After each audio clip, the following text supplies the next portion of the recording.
Welcome to the Live Loving live stream with John Davis. Well, hello, my friends, and welcome to the Live Loving live stream. It is I, John Davis, here in the fabulous John of New Studios with my hot apple cider with a cinnamon stick at the bottom. Life is good. Fall is here, and I love this time of the year for the apple cider and the ginger snap cookies and all those little things. So very excited to be here with you guys today. Corey's here. Hello, Corey. Angela. Hello, Angela. Pop that up there. Angela, that right there is kind of my goal for the channel, helping people find their own way and find their own truth. And really, it's a matter of, I don't expect anybody to believe anybody ever said what I say, but I'm speaking my truth, and if it resonates, then follow it. If it doesn't, no. But my hope for this channel has always been that people will find their own truth and come to that empowerment journey. So I appreciate that, and I appreciate you being here. And Lynn Murphy's in the house. Corey's here, of course. Everyone, make sure you say hello to Marcy, our stunt woman who did some recent car stunts that you can hear all about on her channel about why she was in the back of a cop car. Although I must say, as I told Marcy, I have always suspected she would end up at the back of a cop car. But we're glad, Marcy, we're glad to see you and your mom are okay, and I love that. I love that you've made a great lesson out of it, and so I just love that. So let me jump over and say what else we got here. Just say hello to some more people. Joni, hello. How are ya? Jody, I'm glad the dog's not freaking out this time. R. Jane Gagner. Hey, Mike. Hey, Mike and Jay. I'm going to call you Jane, right? Welcome. Glad you're here. Faithful girl. Jumping down, wonderful. Well, guys, it's been a very eventful few weeks for me. I have been really still purging a lot of stuff, and I ended up moving a bunch of stuff and shipping a bunch of stuff to my brother this week. You may have seen the video I did the other day about the mechanic who was so kind to me. I did send him pizza, by the way. What's so interesting about this week for me was I really was feeling very productive. I was feeling like I was not only putting my thoughts out, but my words and my deeds were all in sync. So things were happening very quickly. I had another big dentist appointment this morning, which was pain-free and easy. Doctor is always amazed when I come in because I laugh through the whole thing. And she's like, I've never seen anybody like you who comes in and just laughs at the dentist. I'm like, why would I worry? Patty Swimler's in the house. Hello, my sister. Good to see you. Singing Tree. I'm a lurker, but I have a session with you. Oh, well, I'm looking forward to our session, Singing Tree. That's lovely. Elizabeth Akram. I'm so glad it resonates with you. That's wonderful. Yeah. So let me jump back up to the top. I saw that somebody threw some questions in early on. So I wanted to jump up, and Julie Sanders. I just want to hit a couple get them out of the way so we can just jump off into some good topics right off the bat. Let me see. Here's one. Do souls choose which lives, families to be born into? Does God choose, or is it random? Now, once again, this is my truth. And from everything I have personally experienced and from everybody I've talked to who have crossed over or had pre-birth experiences, because our life is eternal, we come into the physical world, we have the veil closed over us. But on the other side, we're aware of everything. And we choose potential pathways to come into, but we always have free will. There is not a fated or destined path you must follow once here. You have a potential pathways. I'd like to try that one out and see what I would do with that. I'd like to try that out and see what I would do with that. And sometimes you come in and you go down a dark path, and sometimes you go down a light path, but you always have the free will to break it. You always have the free will to come out of it. And to come out of it, it takes two key factors. It takes being very present and very fearless. You put those two key things together, and you will very much connect back to the source. That's the easiest way to get back to the source, is just release your fear with an exhale and get very present, forgetting the past, forgetting the future, just being right where you are fearlessly.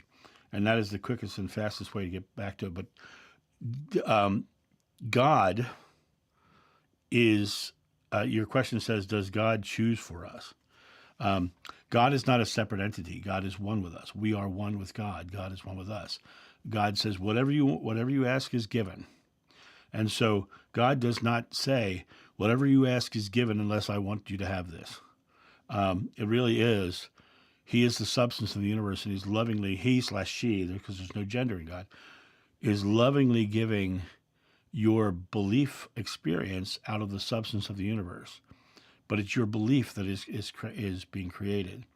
Whatever you ask is given. When you pray, believe you shall receive, and you shall.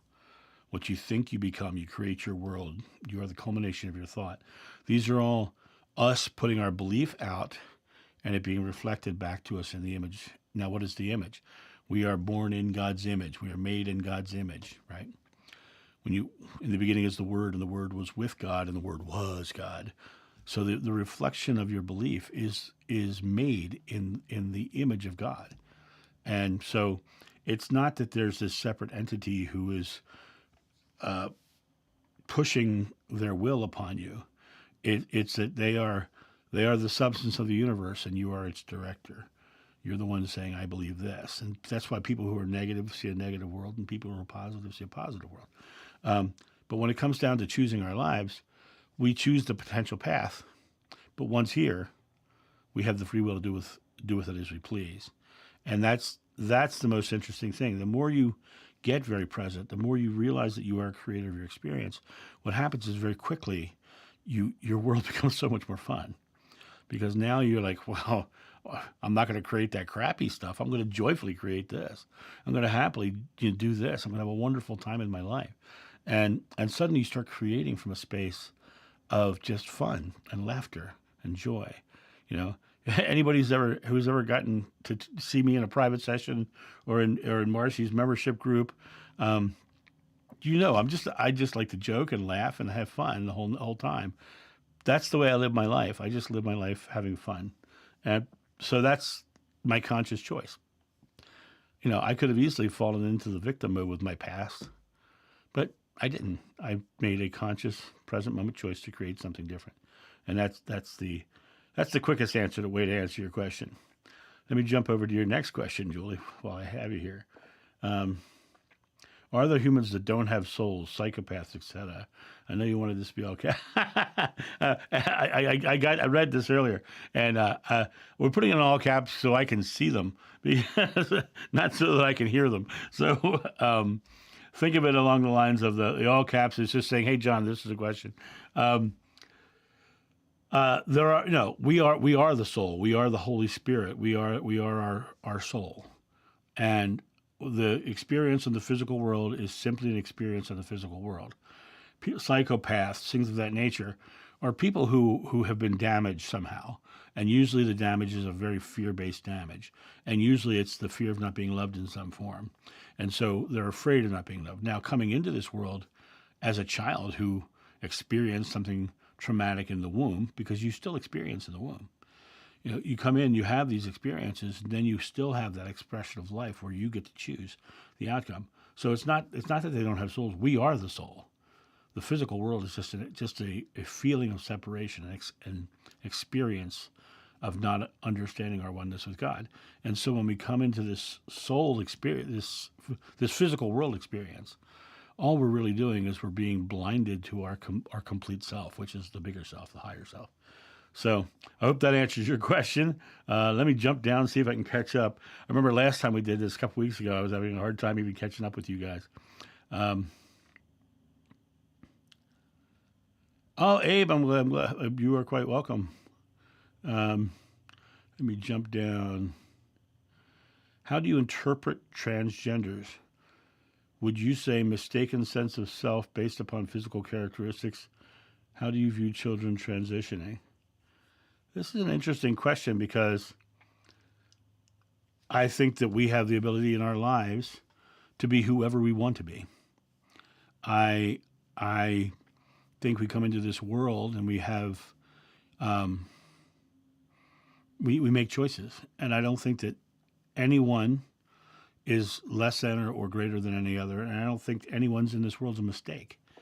I think everyone lives this world in the way, and I've known children from the time they were young that I could just look at them and I could just that's going to be a gay kid, right? And they were, right?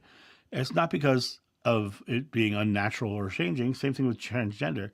They came into this world perfect, however they came, and it's a matter of recognizing and being the unconditional love, because the unconditional love is the expression of God. And God and love in any form is not wrong. And so when we look at a transgender, they're perfect. They're exactly who they're supposed to be. And all we have to do is love them no matter what, because that's what unconditional love. If there's something that's not, we're looking at them as separate or different or judging them or in any way, shape, or form trying to set them apart, that's the condition. The love isn't conditional at that point. I don't care who they are. I love them. And that's the way it's got to be for all of us. And that's how, honestly, that's how we promote peace in this world, is we start loving everybody. What did Joshua say? I leave you one commandment, love one another. And that one lesson, you can forego all others. Just love one another. Live a loving life. Walk out in the world and love somebody. Send your mechanic some pizza, or go out and drop off some stuff at the homeless shelter. Hold the door for that person who's carrying a box. Smile at someone who looks like they're having a rough day. Just live a loving life, and you're really doing the best you could possibly be. Let me jump back. I hope that answers your question. I think anything in the physical is just a manifestation of belief. And I think that, so to answer your question, love, I think anything in the physical is just a manifestation of belief. That belief could have come before they came. That belief could come while they're here. But I don't think that we should in any way, shape, or form try to delineate race, creed, color, gender, anything. We're just people. We're just consciousness within the oneness of God. And so to me, that is the way we change the world. I hope that answers your question. I went long on that one. Sorry. Let me jump back up and see if I missed anything.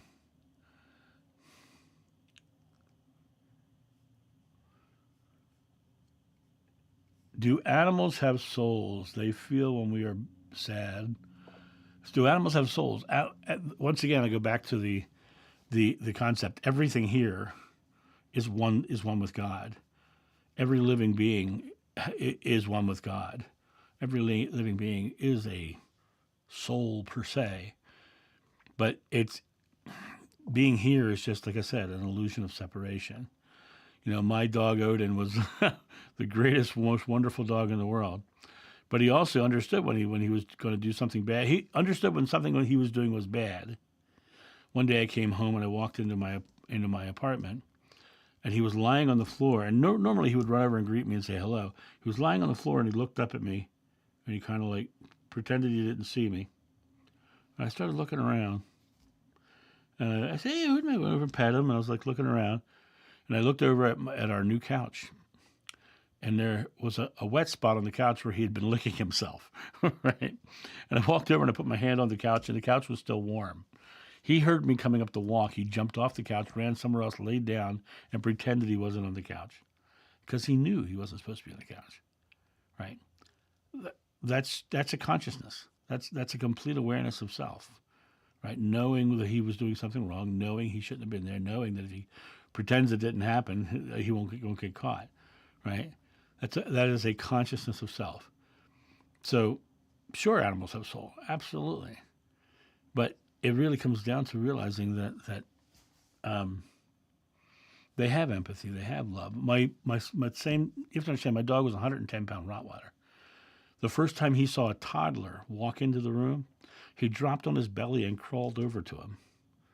I mean, that's somebody who really understands that he's big and bulking, and he needs to be careful and gentle with this new child that's coming into the room. So yeah, I would absolutely say animals have awareness of self and soul and all of that. I hope that answers that question. Hello, Iron Fire Horse. Welcome, welcome. Jump down.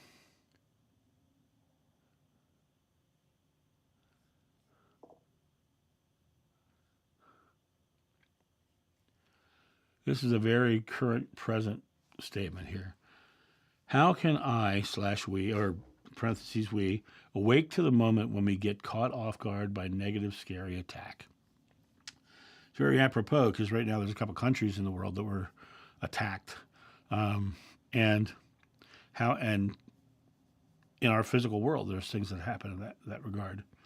The first thing you have to do is awake to the moment. The first thing you have to remember is exhale, because you're having a fear-based response, right? And when something's happening that's scary, if you're scared, you're having a fear-based response, which means your body is automatically in survival mode, which means anything other than filling your lungs with air so you can run fast goes out of your head completely.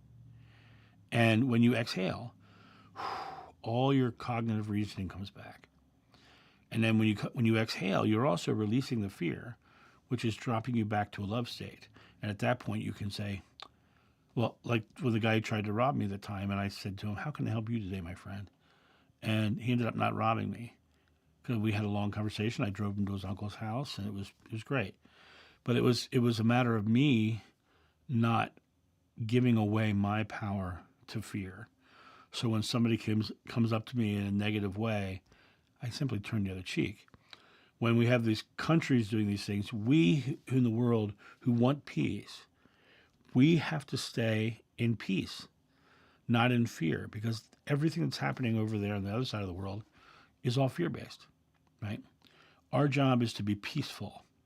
And there's a study done with the Transcendental Meditation movement where they brought 200 meditators into New York City. And for 24 hours, they meditated on peace. And the crime rate dropped 30% while they were there. When they left the city, it jumped right back up. And that study proves that we're all connected. And the more people in the world who start generating peace. Now, speaking of generating peace, our good friend Marcy in this feed over here is creating a wave of love that's going to circle this world. And she's collecting amazing internet stars and spiritual people from all over the world, every time zone. If you know any, contact Marcy. She's looking for people to fill in some blanks in different parts of the world. But that's going to be like a peace wave to go around this world and bring peace in our time. So there are people who are really taking the time to actively promote peace. And you always have to go back to that story of Mother Teresa. They asked her to go to an anti-war rally. She said, no, have a pro-peace rally and I'll come. Because it's the pro-peace that gives you the outcome of peace. So I hope that answers that question for you, Barbara. Love one another. Yes, beautiful.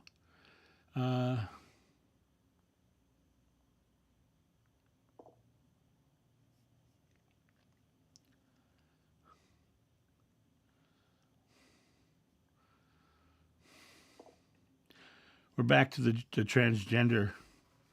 If they love themselves, why mutilate their bodies? Their bodies are just a representation of belief. And if they believe they're in a body that isn't them, they don't consider it mutilation. They consider it correction. But as long as they love themselves, and I happen to have known several. When I taught at Oberlin, a couple of my students were transgender. And they were much happier after they had their surgeries because they had the ability to live out the lives that they truly believe that they were living. The question is why would you consider it a mutilation if they themselves don't? Because it's not your life, it's theirs. It's their experience that they're living. And to love them enough to say, okay. But to judge them as a being mutilated and becoming grotesque is really not loving at all. So that's my thought on that. So I hope that answers your question.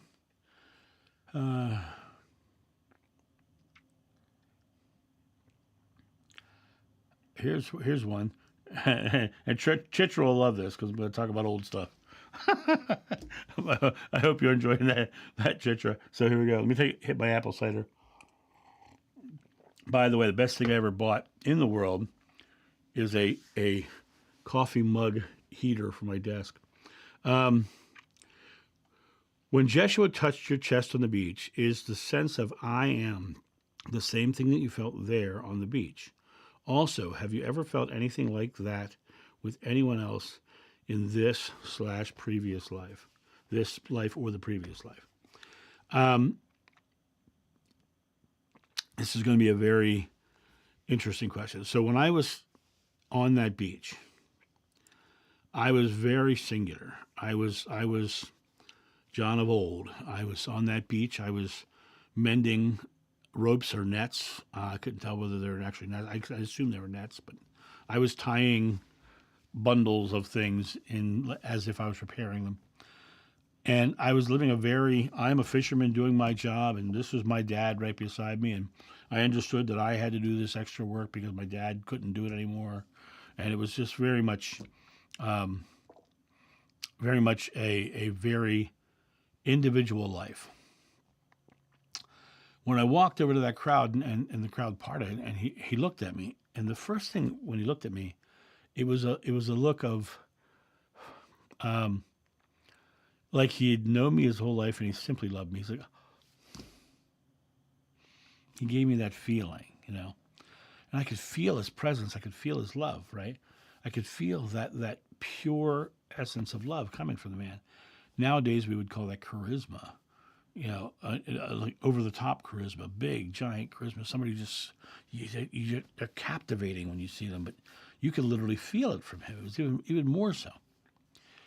He walked over, and when he placed his hand on my chest, it was like that love drove out all fear in me and struggles of life and all the present moment things that made me individual. The veil. And when that happened, in that moment, I in losing all the fear, I went back into the oneness of God. I went out pure. I was in the pure white experience, and I was feeling the oneness of God. And when the regressionist said, "Are you with him or are you him?" My response was, "I'm within him," because we were one, and it was in that total oneness. Now, there have been times in my life and where I have had interesting experiences where, and I tell this jokingly all the time, but it's a true story. I was with my third wife, and we were walking through a strip mall shopping or something, and I just really started to feel really sick and queasy and just really was not. And then I started describing all my symptoms, and she was on her period. And so in that moment, I was feeling her, and we were in that oneness state. We were feeling that oneness. We're all forever in and out of oneness. We always, you walk into a room and you feel, the room feels thick because a fight had just happened. You're like, ooh, something happened in here. You feel that's a moment of oneness because you're feeling the energy of the room. It's not a deep, hardcore into the oneness where you're there and it's like that, but just that empathetic feeling is experiencing outside of yourself. And so we have levels of oneness throughout our entire life. And the more we strip away our fears and anxieties, and the more we come back to that space, as I said earlier, present moment fearless.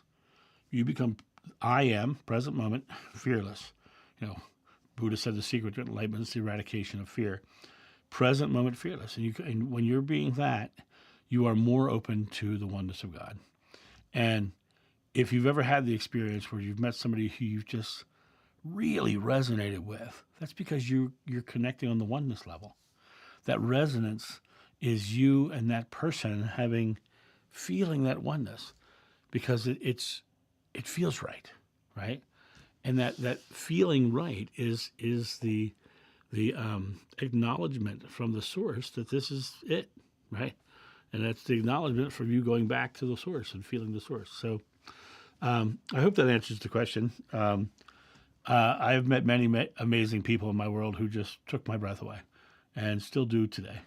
Let me jump down.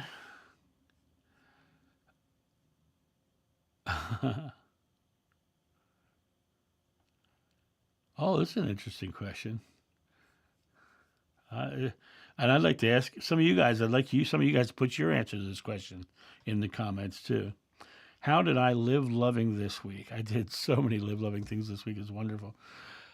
Once again, I'm purging. I'm purging my house. I packed up 5 boxes for my brother out of my studio, all things that I knew he would love, and I just mailed them. I packed up 2 boxes. Oh no, 1 box. 1 box for my nephew's children of things that I knew that they would just love, and I sent them off. I cleaned out my garage and I started working on my trailer so that I could move more stuff to Goodwill so I did the things that I needed to do to get me to do more loving things, to help me do more loving things. When I went to the dentist this morning, I got there and I walked in the door and I knew that I was doing loving things because I walked in the door and everybody in the room, as soon as I walked in, started smiling, laughing. And they're like, John! And they're like, we love when you're here because you always brighten the room up. And to me, that being that person who can go into a place and brighten it up, that's living loving. And I do that. I hold doors for people. All those things I always talk about, those small little things, I do those every day. So I tend to live loving all the time.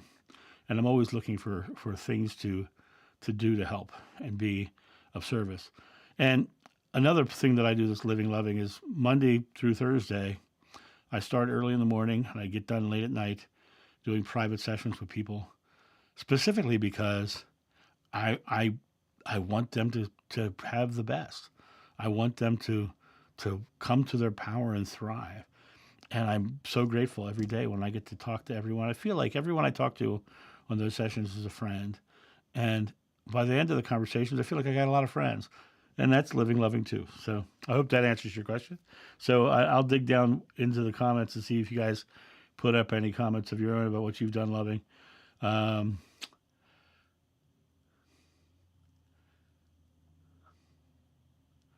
Hi, Kim Fetter. I believe in the power of love as well.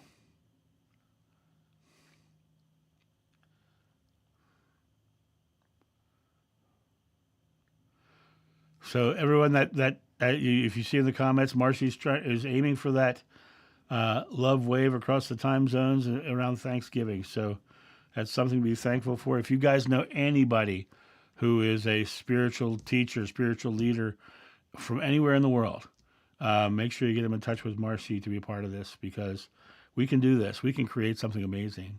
And Marcy is our leader. Charge, Marcy.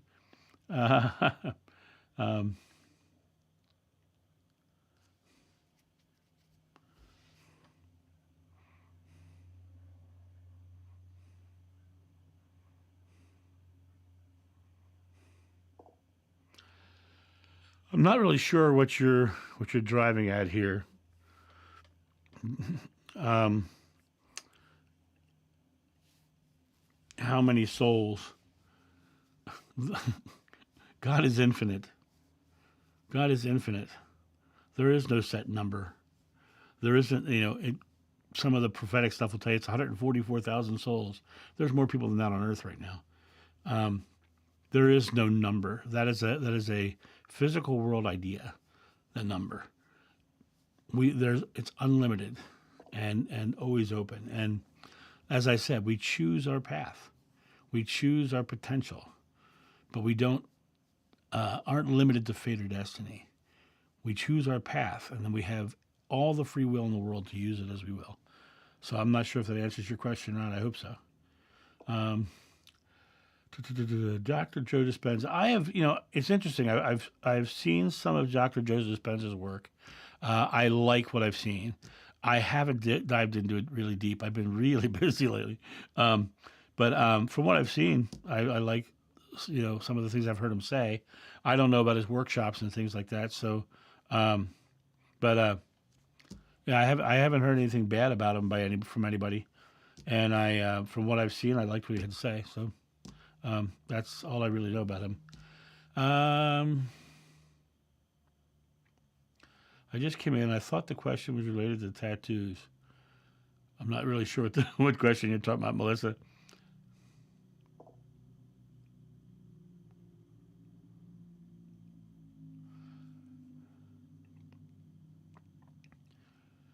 Oh, come on, open up.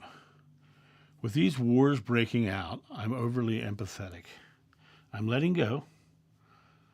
At the same time, working on praying for them and our world. Do you have any suggestions that might help? You know what, Jane, I do. And I'm going to call you Jane just because that's my sister's name.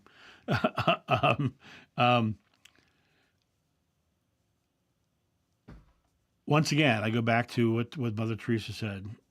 Pro-peace, not anti-war, right? Wars are breaking out. You're feeling all that anxiety. You're feeling it. That's their fears and anxieties. I am being peaceful for them.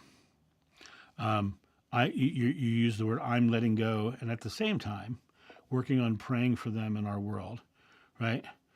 This is a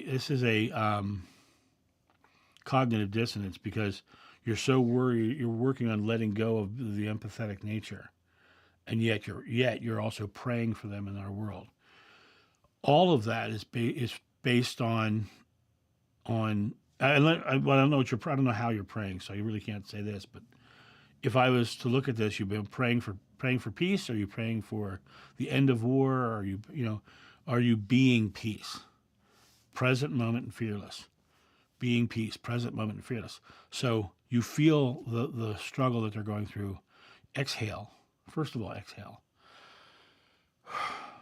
I am so grateful that we are receiving peace for the people of Israel and Palestine and Ukraine and Russia. I'm so grateful for the people of Taiwan and China. I'm so grateful for the people at the southern border receiving a beautiful, loving experience and not having the struggles of life. I'm focusing on the positive outcome as opposed to fixing the problem. So, but it always starts with that exhale, because exhale is releasing the fears. Because whenever you're in fear, you're storing air in your body. Let it go. Come back to that calm state for yourself first, and then create your intention in a joyful, loving outcome for all involved. Best outcome for all involved. That's the way you just keep reframing it.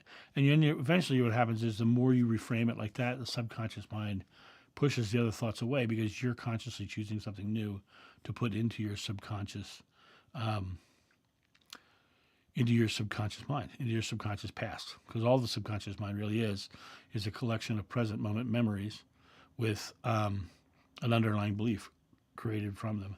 Georgia is in the house. Hello, Georgia. Driving Georgia.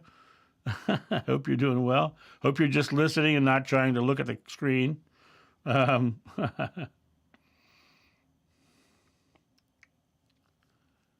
more I and we can practice this, the easier it will be for the live action love and bravery. You're so right about the feeling of the room. And you know what? And that feeling of the room thing it literally is just us being in oneness, as I said.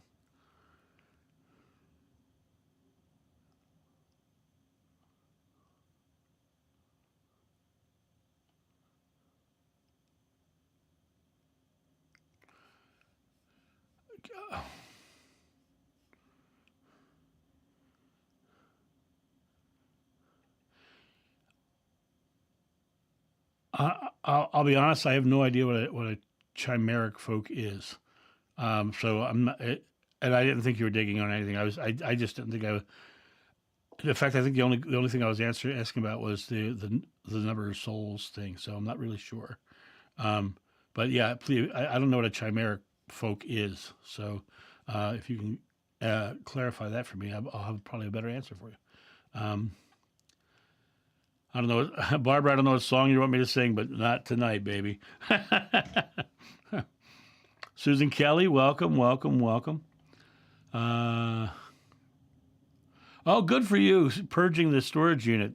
That Count Coup, that's awesome.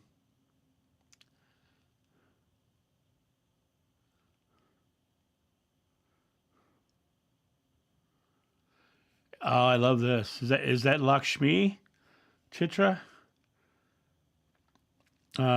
Is that Lakshmi who comes?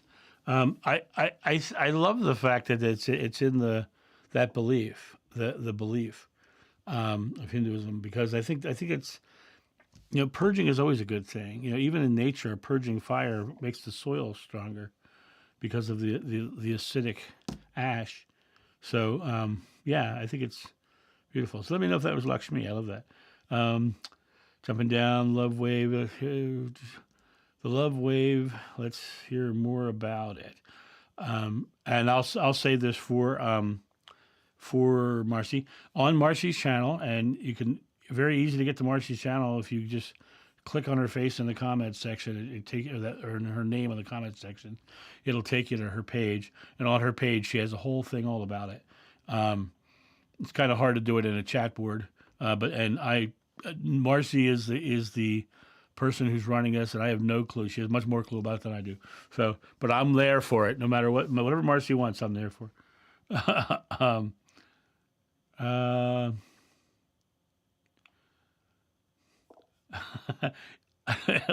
Lynn, and you got the great last name too. What's funny, Lynn, is I get that comment all the time, and I used to get people tell me they look like Dom DeLuise, and I get all kinds of stuff. But I do get that comment all the time. I must look like a lot of people have that look.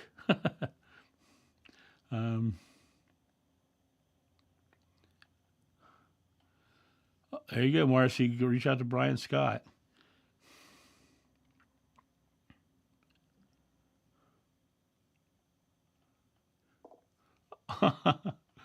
Well, I'm hugging you right now, Vanessa. Hugging you right now. Just reach right out and grab that hug, because there it is. Everything I do in my world is a hug. I love to give hugs to everybody. And my friend Holly, when I see her, visit with her. And by the way, she's doing great.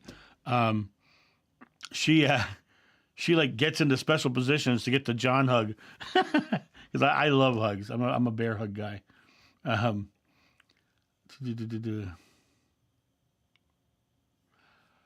Oh, this is a really interesting personal story question. Let me get there. I heard of Renaissance festivals only today. What made you think you would be drawn to them? It's a very interesting story. I come from a very tough background with my relationship with my father, and when I was in high school, I know you wouldn't think about this. I was a complete introvert in high school. I had no friends. I didn't go to my prom. I really was drawn in, and I was really not an extrovert, or have friends that I went out and hung out with, or any of that during high school, because I was really kind of repressed in a way.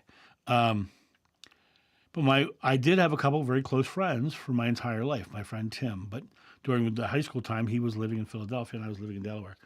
But Tim said, "I want to take you to this Renaissance festival." He had never been to one, but he had a guy who was working for him in his store who did them in Florida, and they heard there was one coming in Maryland, and they drugged me to this Renaissance festival. And they put me in a costume, and the costume they put me on was a giant Viking costume.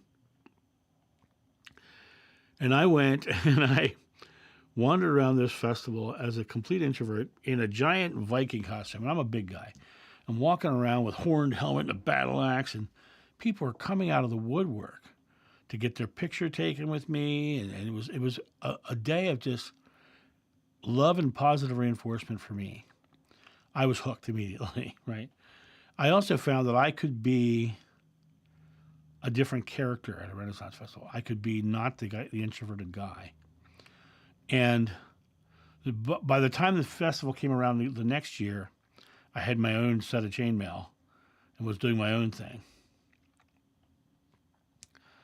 The next thing that what happened was I started joking around, making it funny, because my general nature was to be funny, which I didn't know at that age. But I created this character named Darian the Barbarian. He was like a toddler in a giant Viking suit. It was really kind of a funny character.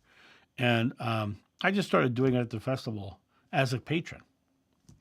And then one day the entertainment director walked up to me and said, "Hey, I really like what you're doing. How would you like to be on the cast?" And the next year I was on the cast. And they were so excited about Darian the Barbarian and all this stuff. And I did that for a couple of years, and it was so hard because it was 60 pounds of armor and everything. And I decided I wanted to become an English character, a different character. And I created the character known as Sir Cyril T. Chickenheart, middle name The. Cyril the Chickenhearted, cowardly knight. And I did this huge character of this cowardly knight guy, kind of like the Cowardly Lion, but an English knight, right? And that was just so much fun. I did that for years. And I created a character that we ended up doing fight direction. And I just kept getting more and more positive reinforcements with so many things. And I ended up getting involved with stage combat, and it basically took the trajectory of my life in a whole different direction.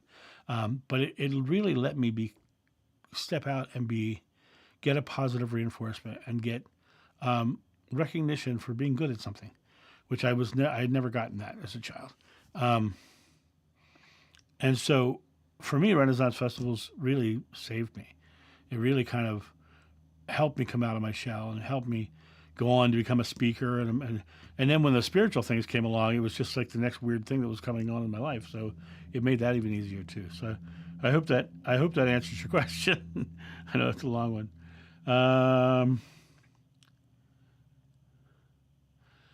Iron Fire Horse. I'm not sure what simulation theory is. Perhaps we're in a virtual reality. Yeah, I think that's all just. I think that we are one with God. The physical world is an illusion. So if you want to look at it from the idea of virtual reality or Matrix, sure. I don't look at it that way at all. I think those are very modern terms. I think that we are one with God, and everything we're seeing is an illusion of belief. And I think that for me, and I'm not asking you to believe me, but this for me, when I hear somebody giving me a label to define our reality, I tend to walk away from the labels themselves, because I think the more we add to, and the more labels and the more definitions and the more pathways and the more 5Ds and all this stuff, I think they're just paths that are walking us away from ourselves. And so for me, it literally does come down to what Joshua said. When you seek a path will be laid before you, but until you turn the path back to yourself, you'll never find the doorway. To me, that's beautiful. Oh, Siddharth is here. I had a great private session with Siddharth recently. Siddharth, you made me laugh, which is always good in my world.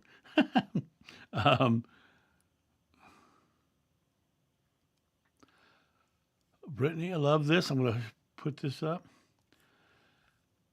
This week, I lived loving by prioritizing the little things for my patients: warm blankets, calming touch, reassuring smile.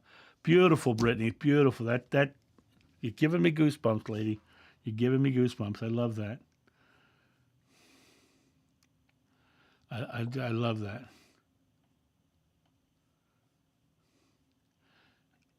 And Jane, it's hard is a present moment belief that you're choosing.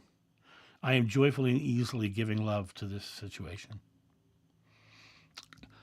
Struggles is a subjective choice. And we can choose to struggle, or we can choose to do it easily with love. Because the idea that it's hard is only a mental subjective experience. And the mental subjective experience is based in the fact that you can't. Well, you can, and it's easy. That's the change of choice. If you're the creator of your experience, choose easy. It's much more fun. It's not so much. It's much more effective too, because when you believe it's hard, that means you're not delivering it as fully as you could. Oh, look at that. Excellent. I'm Brian Scott.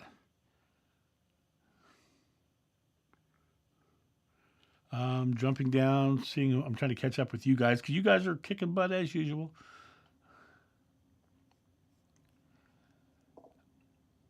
Absolutely. Spending time with the 3 grandbabies. That's loving for them and it's loving for you. And it doesn't have to be some grandiose making soup at the soup kitchen. It can simply just be spending your world, your present moment loving, because that vibration ripples out into the world. I love that. Um,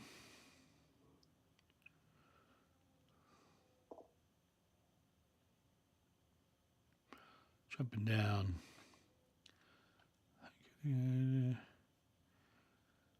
Hello, following my Lord. Well, hi, how are you? Yes, Lakshmi. I have a statue of Lakshmi that I just recently gave to my friend Holly because I thought she could use it.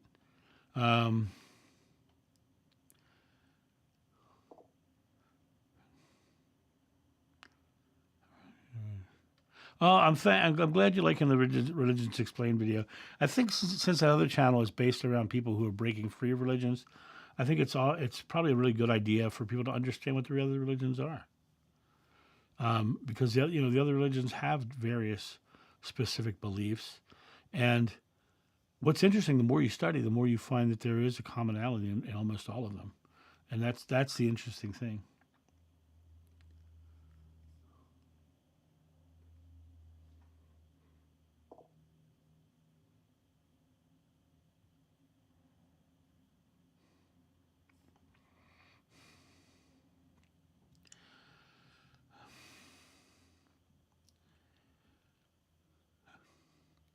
Lisa, this is not my first live stream. I've been doing them for quite some time, actually.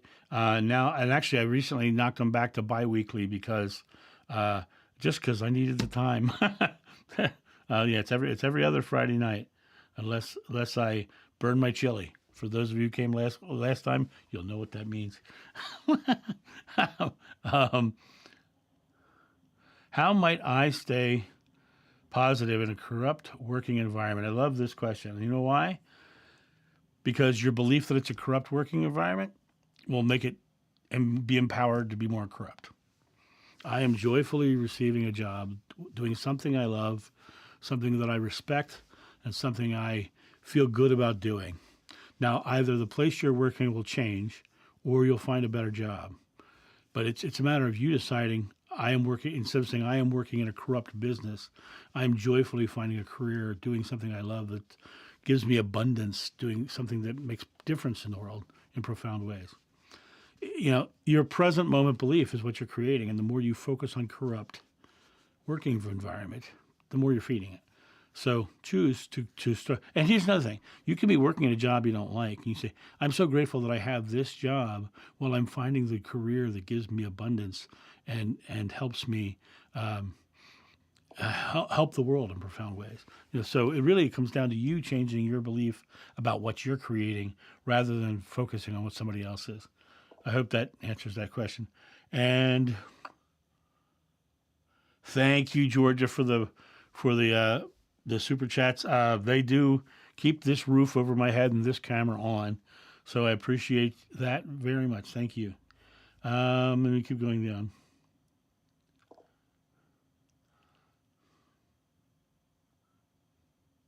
Oh, thank you, Rosalind. Hey, that was beautiful of you to pull over too. Thank you.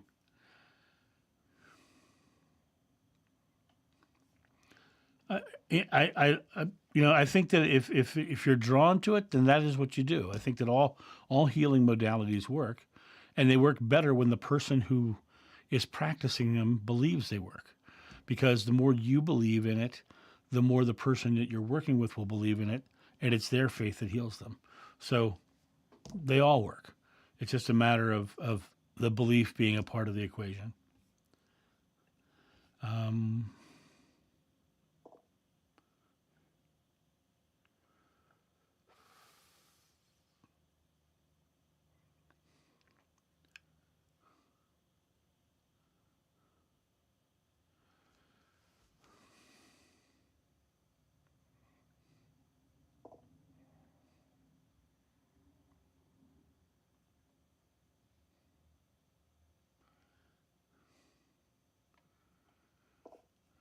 This is a good one.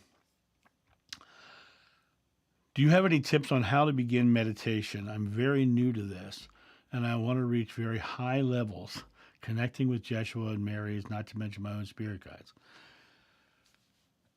Every connection moment is two things: present and fearless. I know this. I sound like a skipping record. I know. I'm not going to apologize, because I know that's enlightenment means we've set down everything else, and we've come down here and we're lighter, right? We've stripped away and come to our present moment fearlessly. And when I meditate, I don't even use the word meditation for what I do anymore. I call it sitting in love. I practice many different forms of meditation. I discovered very quickly that all of them led me to one specific moment. It was the moment where I finally just let go and exhaled and let my body do what my body does. But there's a feeling at the bottom of that. I mean, they don't call it the breath of God for no reason. So you exhale and you come to that feeling. And then you just focus on that feeling. And that feeling will expand and grow and become more. And so it really comes down to, all meditation is about bringing you to the present moment and fearless. Because fear is what keeps us feeling separate. Fear is the thing that keeps us not still in the mind. And in the Bible it says, be still and know that I am God, right? It's be still and know that I am God. And you come back to that space and you realize that, and you just feel that I am. Next thing you know, 40 minutes has gone by and it's been a great morning. And so I would say let go of the need to connect, the need to, because those things all happen when you become present moment and fearless. Let go of the need, because the need is the fear of not having. It's also present moment lack. So I am joyfully opening up to all connections, period. Spirit guides themselves. I have a very different belief than a lot of modern spiritual people do. And it's because of my own personal experiences. I think that we don't need middlemen. We don't need Jeshua, Mary, or spirit guides. I think that we are one with God. The Father and I are one. And I was watching Dan McClellan today. He was talking about exactly this. That Jeshua wanted everyone to do what he did, to be one with God. And he didn't say be one with all these intermediaries, because the intermediaries themselves are just a hierarchical structure, but you are directly connected to God. You are in God's image. And it's about coming back to that present moment relationship with the oneness of everything. And then you'll have all kinds of crazy experiences. And that really is the key to it all, meditation and everything, even creation. That's a part of it too. You decide what you're manifesting in your experience, and you say, I am doing this. And then you let it go, just like you're exhaling. And just know it's going to happen, and it does. So it sounds crazy. You are so welcome for that hug, Vanessa. I'm going to jump down.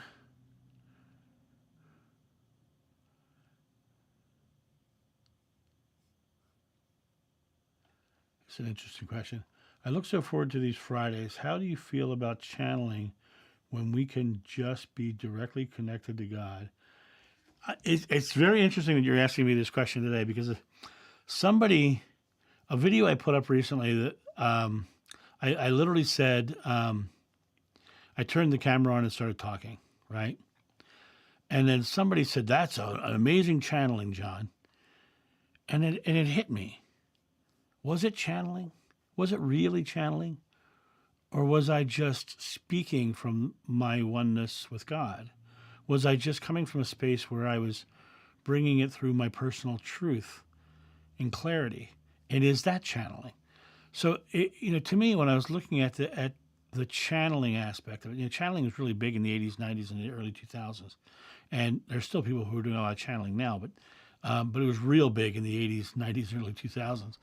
And my personal experience with trance channeling, when I had the quote unquote entity, I was told that the reason I had the entity was because I didn't feel worthy, because I didn't feel like divine information could come through me.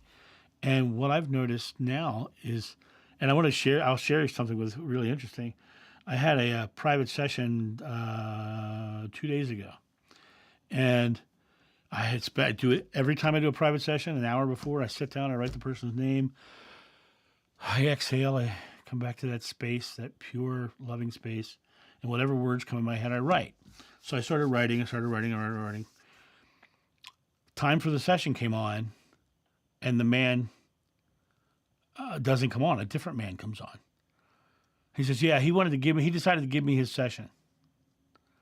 So I'm looking at this paper in front of me where I had just focused on the person who I thought I was going to be talking to. And yet, this thing in front of me, I was like, oh, I wonder if, I was like flabbergasted. I hope this is going to be okay. The writing was totally for the man who called in. It was not at all for the other guy. It has very specific things for him. It was very clear to him. We are all one. So in that situation, me focusing on the one man, he was focusing on giving it to another. So maybe that was our oneness funneling it to the other guy. So the writing was just tapping into the oneness of God. So is that channeling? Sure. The word channeling comes from seafaring. It's a strip of water through a body of land. We have a big body of water and another body of water, and there's a strip of water with a channel through it. And that channel is where information flows from one to the other. So my question has been, is it really channeling it, or is it just broadening the awareness to my greater self? And so I'm having an interesting quandary on that personally. Right now, I'm looking at that. I'm going, what is this? What is my definition of channeling? Because when I sit down and I do these things, whatever comes in, I say. But I don't think I'm channeling an entity. I don't think I'm channeling, Jeshua or Mary or any of those things. I think I'm just opening up to greater information. Edgar Cayce would have called it the Akashic Records, but I call it just the oneness of God. So yeah, that's something that I personally am working through right now. So yeah, let me know what you think. Moving on.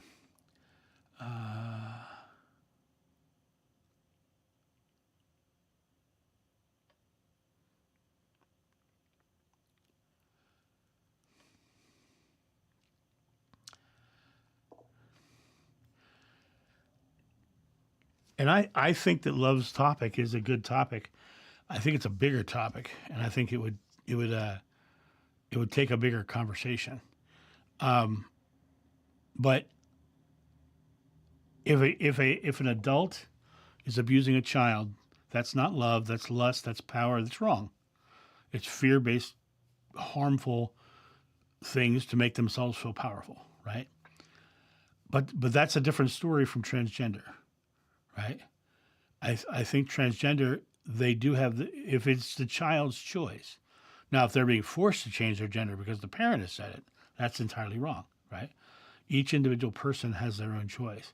Question is if they feel that they need to change, I think they should absolutely not do a change like that until they're of age, until they're a little older. Because I know that I was an idiot when I was 17, So I think that it's just a wiser choice to wait. So I'm not in any way, shape, or form condoning harmful acts towards children or anything of that nature.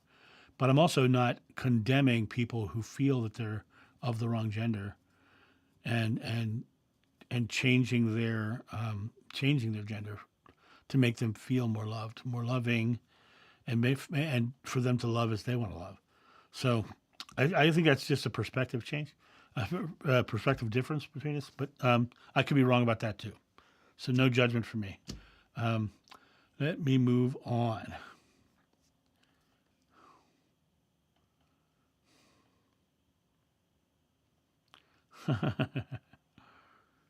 Joshua, okay, did I tell that story where I turned and he was looking at me in the audience? Yeah, that was pretty crazy. And he nodded and smiled, and I looked back at my sword fighting. We were sword fighting, And I looked back at my partner, and I looked back again to see where he was, and he was gone. It was very interesting.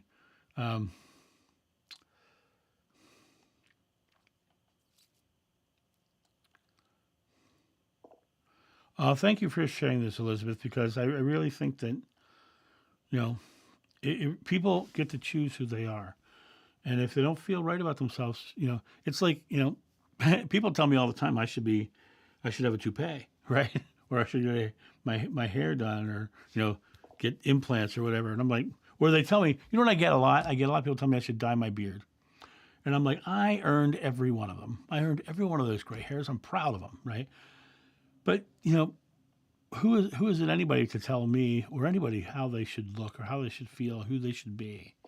And I think it's really important that people who come into the world feeling a certain way. I know a woman, and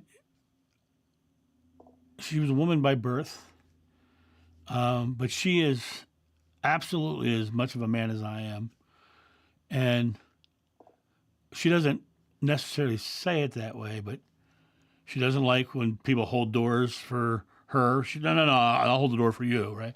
She's very, very for, and I just love her. I just love her, love her to death, right? But and I love her wife too. And her wife is very girly, very different. But they have found love, and love in any form is never wrong. And if you can't love yourself, then find a way to love yourself. And if loving yourself means that being what you've always felt you should be, then I think it's fine.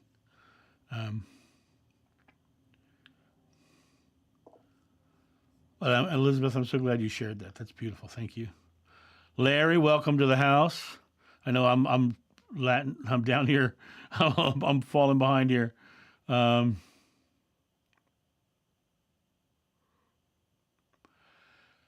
Kevin, I would say I am not a religious person in any way, shape, or form. I have no religion. I don't call myself a Christian.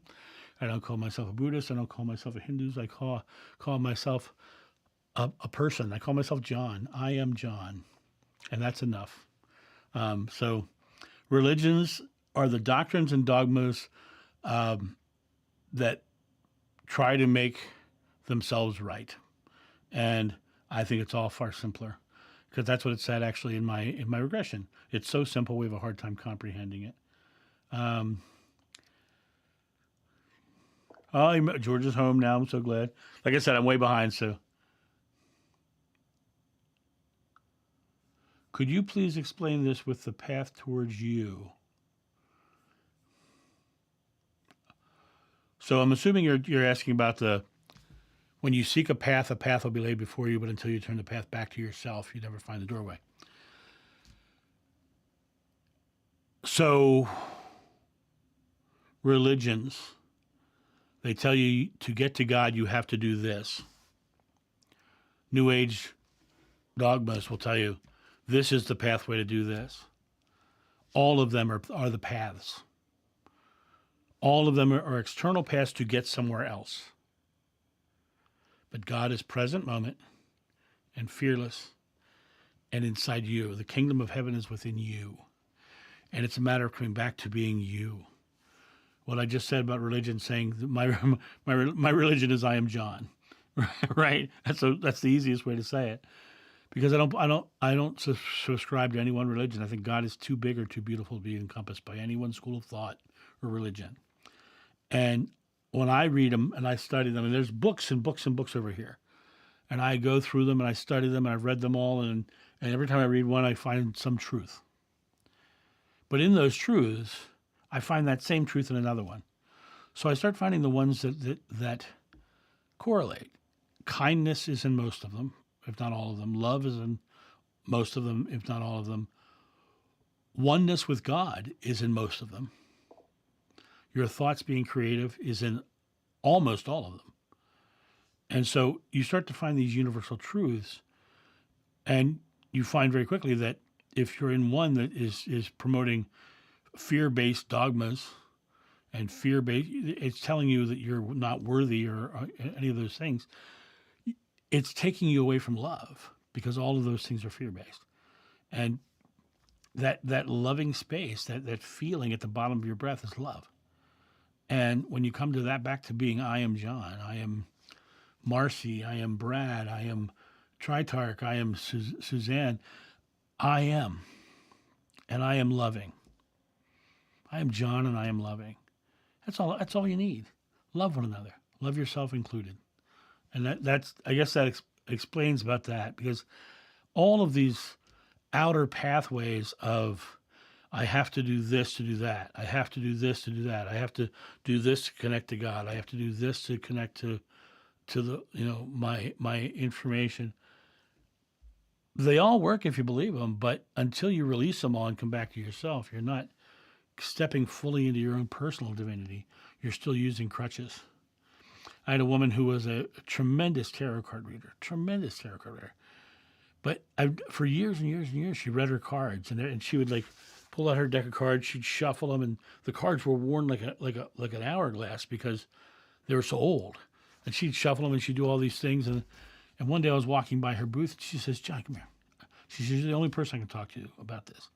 See, I had a dream that I was standing next to a river, and I was slowly throwing my cards into the river, and they were washing away, one at a time. And I said to her, Kiara, I said, you don't read tarot cards. Every time I've had a reading from you, you've been flipping cards, but you haven't been looking at them. You don't. The cards are no longer needed. Just speak.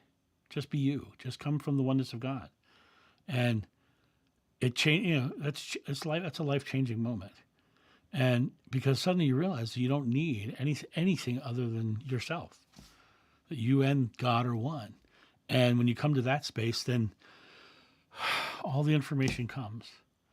I've done over 700 readings since November, and every one of them had an individual message. And to me, it's so beautiful because I feel like I'm one with the person I'm talking to. I come on the conversations and I feel them, and I feel them an hour before I see them. I mean, and by the time I talk to them, I feel like I know them. I come on feeling like I'm talking to a friend before I even talk to them, because I understand that I've already met them through the writing. And so it really comes down to I didn't need, and do I need the writing? Sure, right? I need it because that's the process that I've chosen. Somebody else would choose tarot cards. Somebody else would choose crystals. Somebody else would choose divination. Somebody else would choose channeling an entity, right? My personal path is to be one with my alone on a desk, writing down what I'm hearing, right? But I think it is my openness to the oneness of God with the focus on the person that I'm reading for. So for me, I'm completely coming from myself. I hope that makes sense. I hope that answers your question. Don't burn the chili. Nope, no burning chili. I now have chili frozen in the freezer, so it's good. Brad, I don't even know how to say his name, but I love his work, actually. I enjoy his work tremendously. I'm sure he's on my bookshelf over there. Let me move on.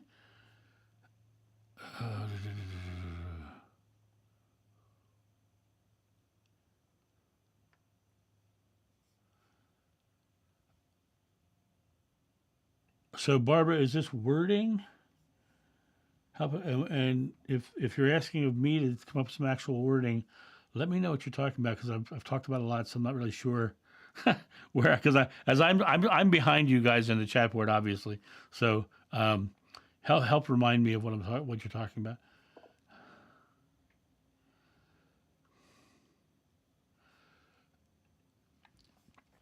Do we view our life? You know what's very interesting about this? I've been out of body several times, and I look back and I've seen my physical form, and I don't know. But when you dive into near-death experiences, they all not only see their life from their perspective, but from everybody they interacted with. And I personally believe this is part of the process. We come here to experience our separation and the way we've managed love through our fears, and we feel the moments when we really love. We feel the moments when we're betrayed. We feel the moments when we have portrayed another from our point and their point. We see all of these facets of love through the prism of fear. And when we go back to the pure love of God and the oneness of Source, we now can understand what love really is, because we've had the experience of separation with so many facets. And so to me, when I look at it, it's like the physical world is such a blessing to be here to experience these facets, knowing full well that they're just an expression of separation that's going to let me have a greater understanding when I cross over. So yeah, I totally believe that's what's going to happen when we cross over. And the near-death experiencers will verify that. Almost all of them verify that, actually. I'm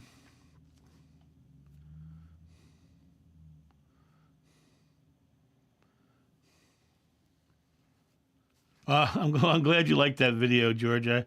I actually enjoyed doing that video because it was one of those moments where it was just like, I'm just going to turn it on and see what happens. And then it was like I didn't have to edit it. I was like, boy, I should do that more often. It's much less work. So I might do that one again sometime. Oh, thank you, Jane. Thank you. I love being here. These Friday nights are fun, so much fun for me. I love them.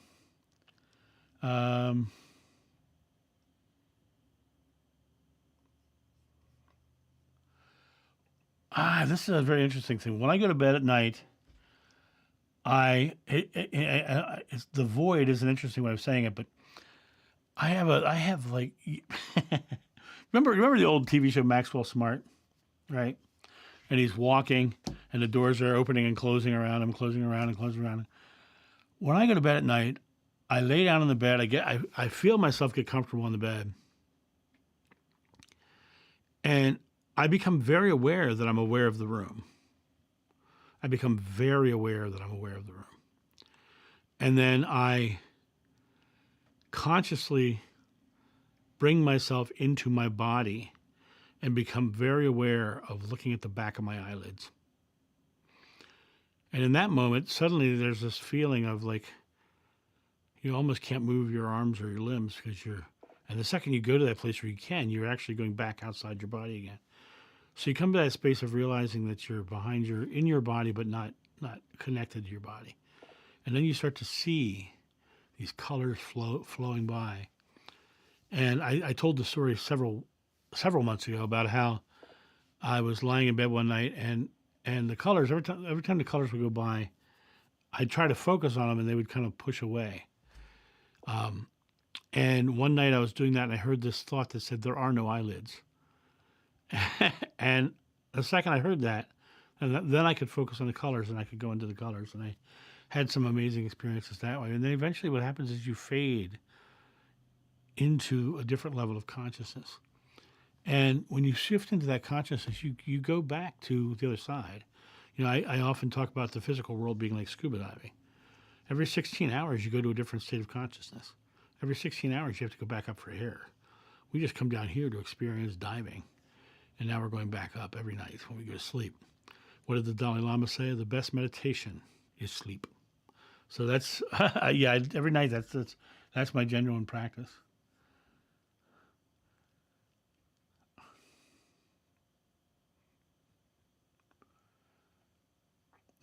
Jumping down. Joy, I'm glad you're enjoying the channel. And welcome. Welcome to our live streams too. It's very nice to see new people coming in.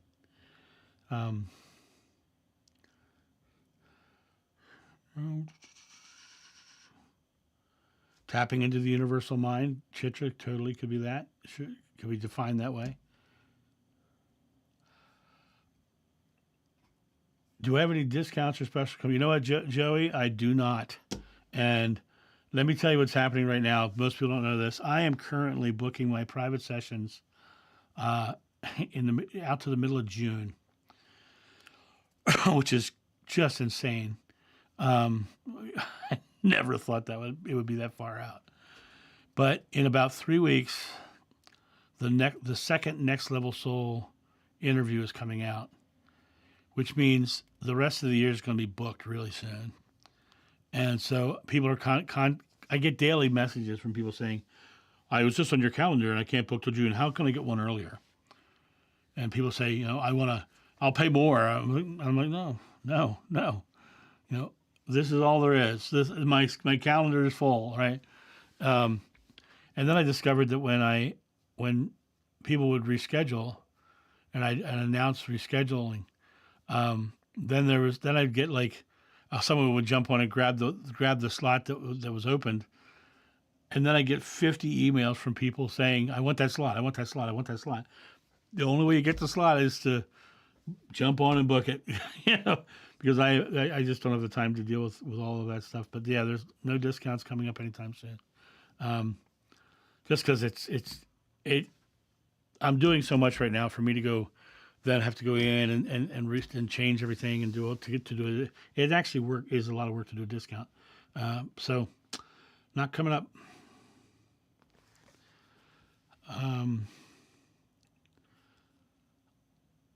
Well, Elizabeth, I'm actually glad to know that. I'm glad to know that about the transgender community, not at least 18. I like that.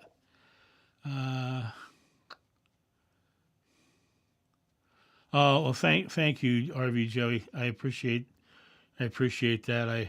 My whole goal in life is to be there for people, and somebody got annoyed with me recently because I stopped having half-hour sessions, and I only went to full hours. And people are like, "Well, why'd you do that? Why'd you do that?" Because my half-hour sessions were lasting an hour. Because when I'm there to do the work, I'm there to do the work, and my hour sessions tend to go a little longer because when I'm there to do the work, I'm there to do the work. And for me, it literally is about there to do the work. And my half-hour sessions were taking just as long as the hour sessions and more sometimes, depending on what we were working on. And so it just made more sense to me to say, well, let's just go ahead and make them hour-long sessions and move into that, make my life a little easier. So I thank you for your kind words, Joey. Jumping down. Oh, so Vanessa, the Jesuit. Oh, why did it make you smaller? How did I do that? Jesuit. So I was doing a comedy sword fighting show at the Maryland Renaissance Festival, and it was right at the time where I had multiple psychics tell me I had already had the experience. The second, I had a person channel Jeshua, and I had a vision of him in that channeling, which was really kind of profound, which I later saw in a regression. And so I was on the show, and this was a time when I was really mulling over what all that meant for me. And I was on stage, and I was like, I had that thought in my mind. I was like, am I supposed to do this? Am I, give me I was constantly looking for signs back in that time of my life. And I was on stage, and we were doing the final fight of a show we called the Hack and Slash Ale Extravaganza Show. Our catch line was, it's sword fighting and beer, kind of like an Irish honeymoon. And the final fight would come, and we would both kneel down, and we'd say, for God, for king, for country, for beer, right? And we sat down, and we'd kneel, we'd lift our sword up, we'd say, for God, right? Well, I'm on stage, I'm kneeling, I draw my sword, I go, for God, but instead of looking up, I looked directly out at the audience for some reason. For God. And I looked out, and Jeshua was sitting in the middle of the crowd, and he went, and I was like flabbergasted, because it had been like 6 months to a year before I saw him in that session.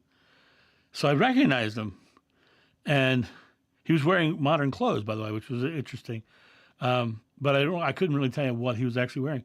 But I looked at him, and he nodded, and then I started the sword fight. And then the whole time I'm in the sword fight, I was thinking, he's right there, right?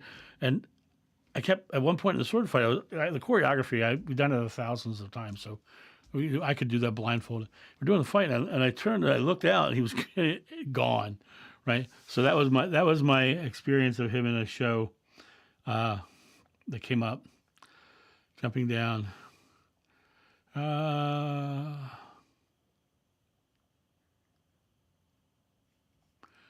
I love this. Love Katesh. I love this.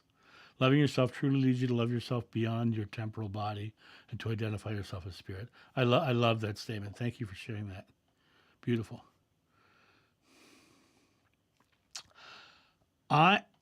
Monica, I have many memories of Mother Mary. And if you go on my channel, there are videos with the name Mary in the title. You'll find both Mother Mary and Ishti Mariam, his wife. And you'll hear me talk about him. John took Mary into his house after the crucifixion and cared for her for the rest of her life. And then when he went on the road teaching and then eventually got arrested, Mary was in Ephesus, being protected, actually, being away from Jerusalem. But in my regression, it's interesting, in my regression, at the end of the regressionist says, "Is there anything else we need to do?" And I said, "There's somebody here." And she said, "Who?" I said, "Mary." He goes, "What's she doing?" He said, "Well, she's telling me that because I took care of her then, she's taking care of me now." So that was that was in my regression as well, in my first regression. So yeah, I've had a very good, interesting experience with Mary over the years. Jump down. Oh, faithful girl, thank you. I think we're all better for you being here. Thank you so much. Okay.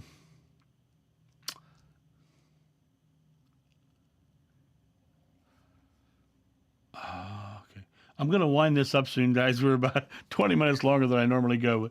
Let me go ahead and get a couple of them here. Do you think you've had other lifetimes after Jeshua's times?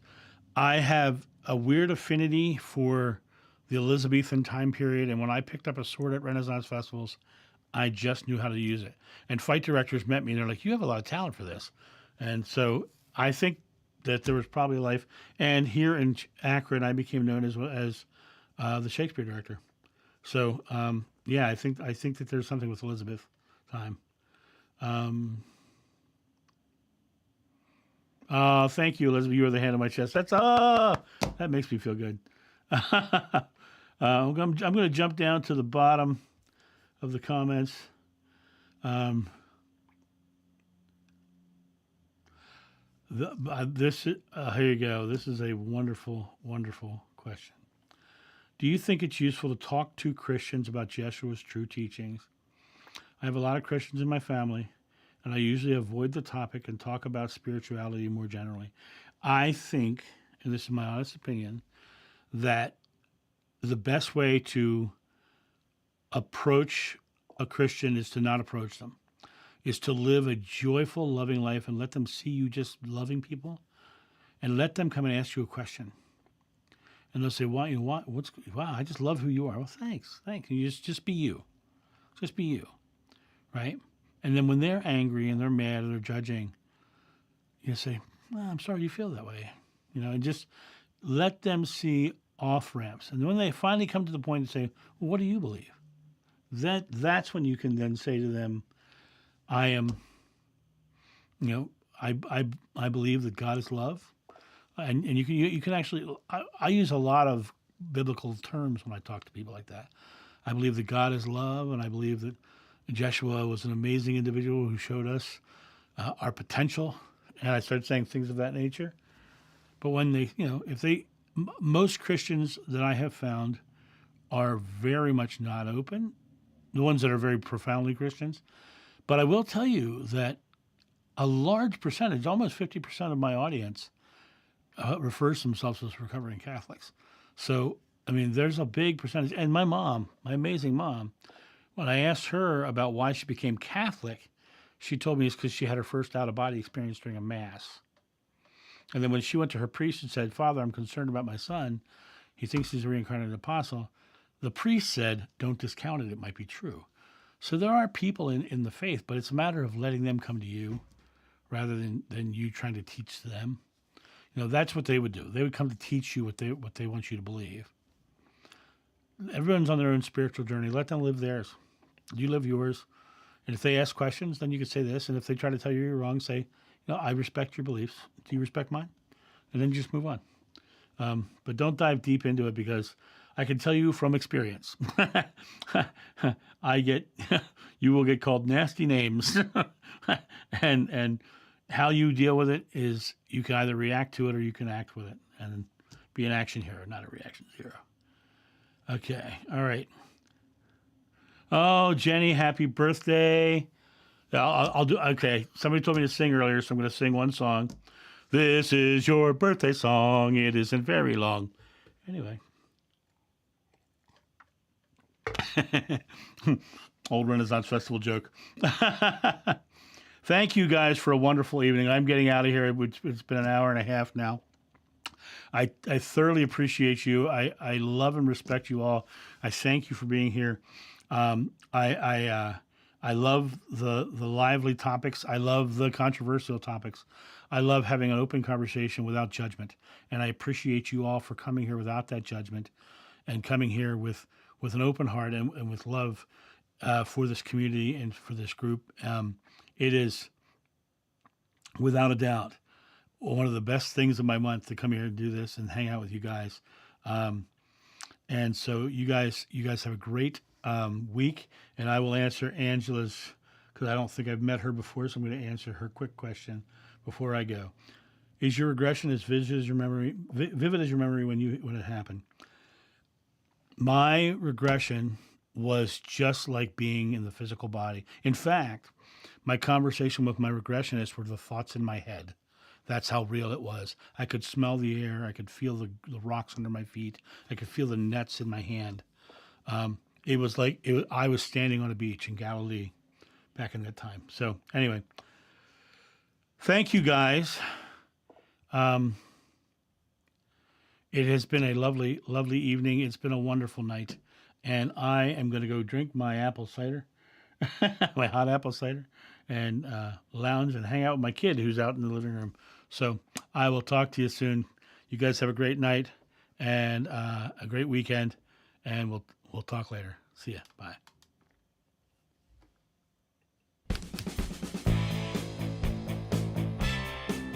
Thank you for joining us at the Live Loving live stream. Don't forget to like, subscribe, share, and visit us at johnofnew.com.